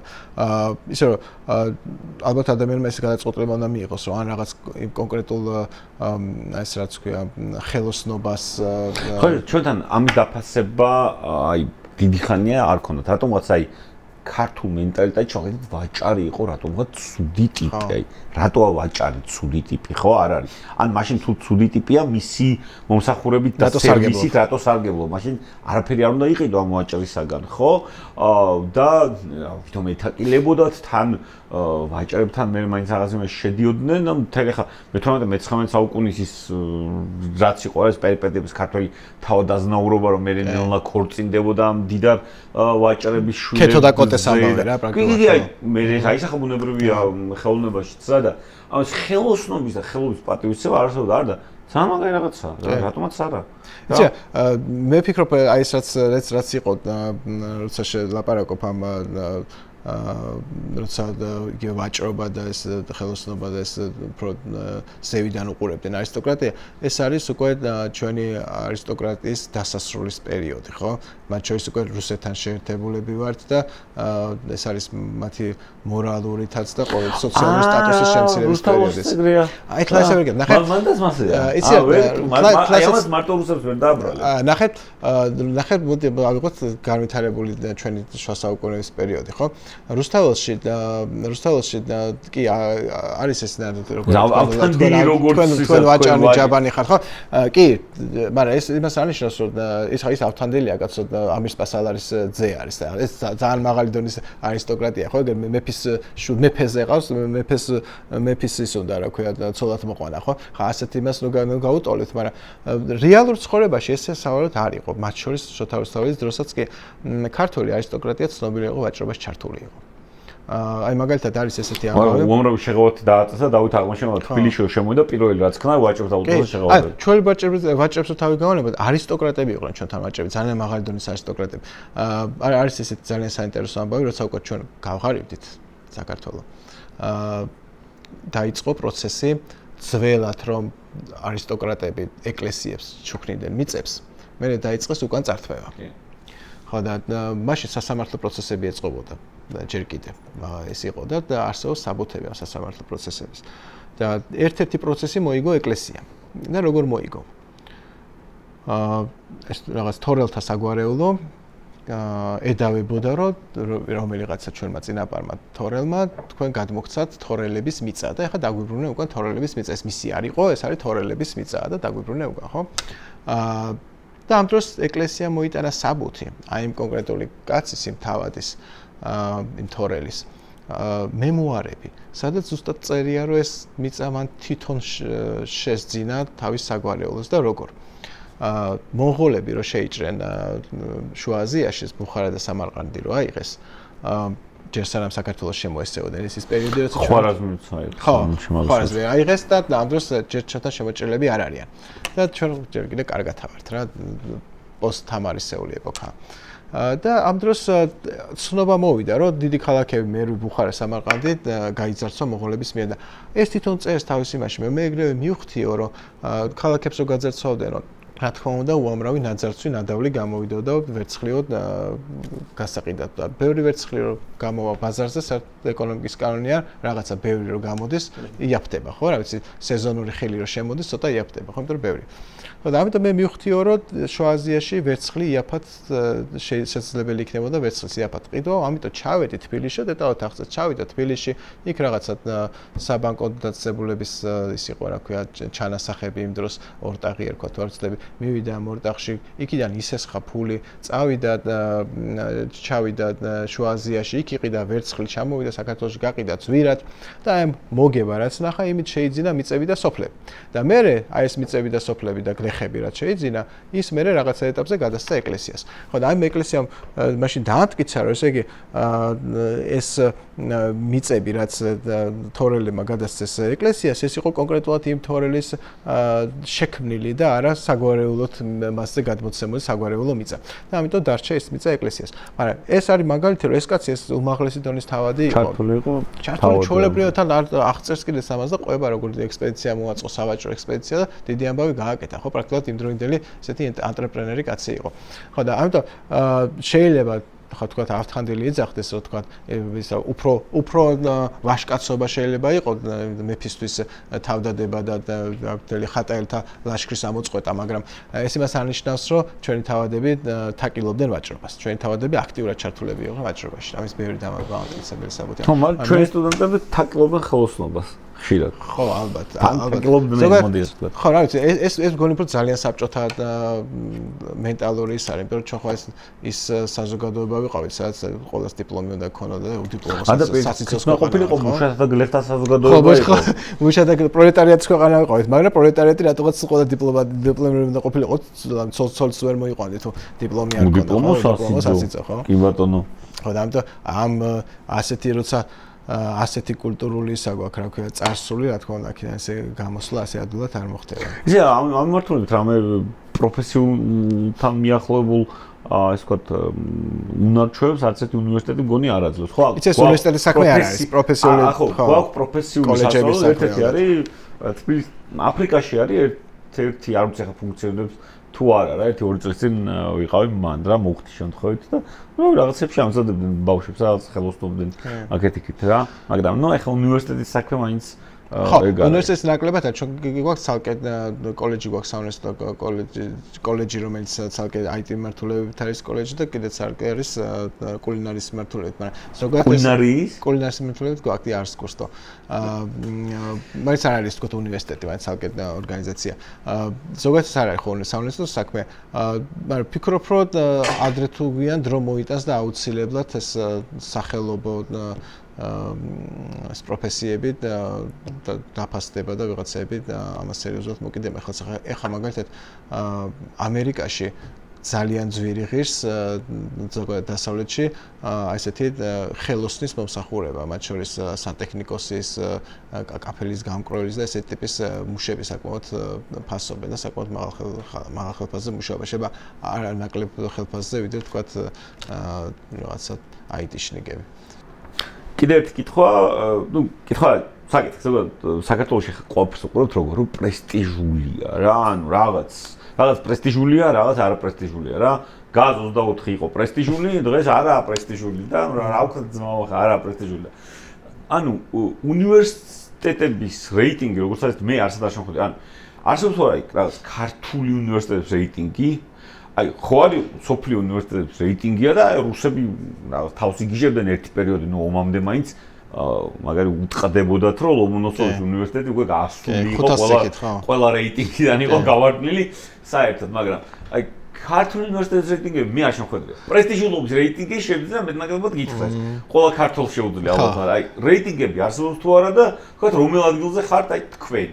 იცით რა რეიტინგები არის სოფლიოში კეთდება რეიტინგები, მათ შორის ქართულ უნივერსიტეტებსაც და რეალურად აი როცა საუბრობდი რომ ჩვენ შემდეგ ეტაპზე გადავდივართ საქართველოს უნივერსიტეტში რომ მეცნიერების ექსპორტი უნდა მოვახდინოთ, ამის საშუალებას ისიც გვაძლევს რომ დღეს ჩვენ სოფლიო რეიტინგებით ვართ ამერიკაში და ევროპის ტოპ უნივერსიტეტი. Top 20%-ში საქართველოს უნივერსიტეტი რომ ამოიღო და ჩასვა ამერიკაში და შეადარო დანარჩენ ამერიკულ უნივერსიტეტებს, საქართველოს უნივერსიტეტი აღმოჩნდება top 18%-ში. ანუ გამოდის რომ ამერიკის უნივერსიტეტების 82% ჩამორჩება საქართველოს უნივერსიტეტს. დაახლოებით ესეთივე სურათი არის ევროპაშიც. ანუ დღეს საქართველოს უნივერსიტეტი არის ევროპის და ამერიკის top 20%-ში. ეს იმის საფუძველზეა, რომ ის პროფესორის ხარისხი, კვლევების ხარისხი რაც უნივერსიტეტში მიმდინარეობს, არის საკმაოდ მაღალი დონის. ჩვენთან არ არსებობს ესეთი რეპუტაციული მარკეტინგებელი კომპანია, რომელიც აღიარებული იყო საზოგადოების მიერ და ყველა მიცოდეს და იმის რეიტინგებს ენდობოდეს, ხო? არის სოფლიოში ესეთი ორგანიზაციები, Times-ი, QS-ი და სხვა შანხაი რენკინგი არის კიდე სხვა ორგანიზაციები, რომელიც Nature Index-ი და სხვა ორგანიზაციები, რომელიც აფასებენ ვებომეტრიკს, ხო? სოფლიოში უნივერსიტეტებს ზოგიერთი მარტო საუკეთესო 100 აფასებს ზოგიერთი ყველა უნივერსიტეტს ზოგიერთი სხვა. საქართველოში ესეთი მარკეტინგებელი ორგანიზაციები არ არსებობს, ძირითადად ჩვენ რაც რეიტინგები გვაქვს, ეს არის ხოლმე როგორც წესი თვითონ უნივერსიტეტების მიერ გაკეთებული.